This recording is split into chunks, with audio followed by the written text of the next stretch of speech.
नमस्कार मेरे प्यारे मित्रों, आप सभी को प्यार भरा नमस्कार। आज हम सुनने जा रहे हैं बाल कृष्णा की प्यारी सी कहानी। यूं तो हमने बहुत सारी कहानियाँ कृष्ण से जुड़ी हुई उनकी लीलाएं सुनी हैं, पर यह बिल्कुल ही अनोखी है। चलिए शुरू करते हैं प्यारी सी कहानी। छोटे कृष्ण को मीठे फल बहुत पसंद थे। एक दिन सुखिया नाम की एक फल विक्रेता गोकुल में आई। उसने कृष्ण से मीठे फलों के बदले कुछ गेहूं के दाने मांगे। तो क्या कृष्ण अनाज लेकर आए? क्या उन्हें फल मिले? अर्थात कान्हा को क्या फल मिले? आइए देखें कि भगवत पुराण की इस प्यारी सी कहानी में आगे क्या हुआ। सुखिया एक फल विक्रेता है और यहाँ कान्हा एक बालक है। बालक के रूप में इसे दर्शाया गया है। छोटे कृष्ण को मक्खन मिश्री के साथ मीठे और रसदार फल खाना बहुत पसंद था। सुखिया नाम की फल वाली रोज गोकुल की गलियों में फल बेचने जाती थी। एक दिन वह फलों की टोकरी लेकर कृष्ण के दरवाजे पर जा पहुंची। थक कर बैठ गई और बोली, सुबह से शाम हो गई, मेरा एक भी फल नहीं बिका। घर में मुट्ठी भर अनाज भी नहीं है। हे भगवान, मेरी मदद करो। कृष्ण वहीं खेल रहे थे।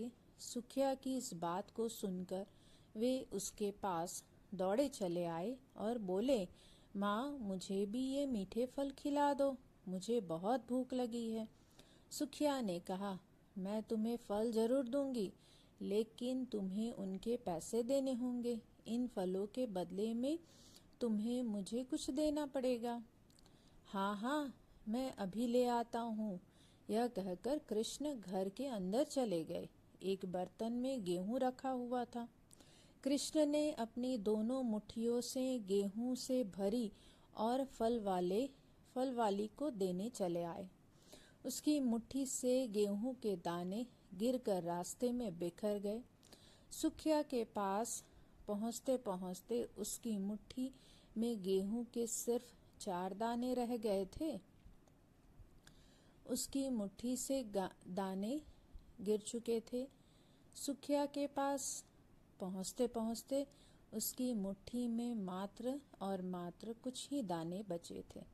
कृष्ण ने कहा, लो माँ, मैं तुम्हारे फलों का कीमत लेकर आया हूँ।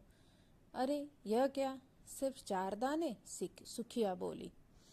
कृष्ण ने कहा, लेकिन मैया, मैं तो मुट्ठी भर अनाज लाया था। पर मैया, मैं भी क्या करूं, मेरे छोटे छोटे हाथ में इतना ही अनाज आ पाया। कान्हा दौड़े दौड़े मैया के पास आ रहे थे और इसी बीच उनकी फलों की टोकरी गिर गई। फल विक्रेता बोली, पीछे देखो, तुमने सारे फल गिरा दिए। चलो कोई बात नहीं, ये सारे फल यहीं ले जाओ। फल विक्रेता मैया ने कहा। सुखिया को लगा कि कृष्ण की भूख मिटाना बहुत जरूरी है, भले ही बदले में उसे कुछ मिले चाहे ना मिले। इसलिए उसने अपने सारे फल कृष्ण को दे दिए। मैया तो भूखी प्यासी अपने घर को चली गई। उसे भूख जोरों की लगी थी, पर मन में यह तसल्ली थी कि वह कृष्ण की भूख मिटा पाई। अब मैया को तो भूख बड़ी जोरों से लगी थी। कान्हा के दिए गए अनाज के दानों को उसने एक छोटे से बर्तन में रख दिया और हाथ पांव धोने चली गई।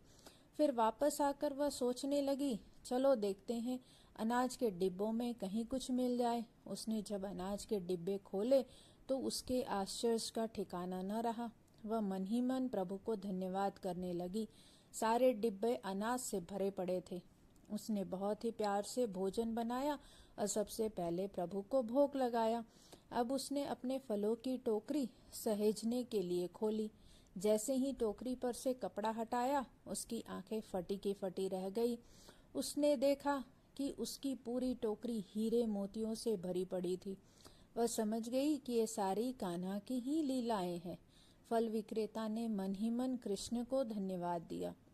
तो बच्चों, क्या तुमने देखा कि कैसे फल बेचने वाली ने निस्वार्थ भाव से, यानी बिना किसी इच्छा के अपने सारे फल कृष्ण को दे दिए, उसी तरह हमें भी बिना किसी फल की उम्मीद किए अपना काम पूरी ईमानदारी से करना चाहिए।